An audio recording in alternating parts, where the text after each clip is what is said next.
கரூரில் கூட்ட நெரிசலில் சிக்கி 41 பேர் உயிரிழந்த சம்பவம் தொடர்பாக ஆம்புலன்ஸ் ஓட்டுநர்கள் மற்றும் தாவேகா நிர்வாகிகளிடம் சிபிஐ அதிகாரிகள் விசாரணை மேற்கொண்டனர்.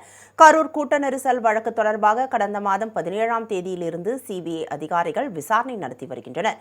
பொதுமக்கள், வியாபாரிகள், காவல்துறையினர், ஆம்புலன்ஸ் ஓட்டுநர்கள், உரிமையாளர்கள் என பல்வேறு தரப்பினரிடமும் விசாரணை தொடர்ந்து நடைபெற்று வருகிறது.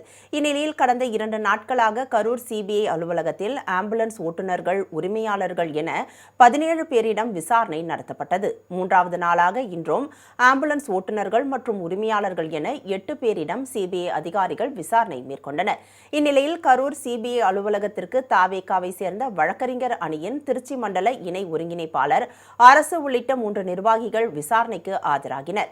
கடந்த 3ஆம் தேதி பனையூர் அலுவலகத்திற்கு சென்ற சிபிஐ அதிகாரிகள் பிரச்சார வாகனத்தின் சிசிடிவி ஆதாரங்களை கேட்டு சம்மன் அளித்திருந்த நிலையில் தாவேகா நிர்வாகிகள் ஆஜராகியுள்ளனர்.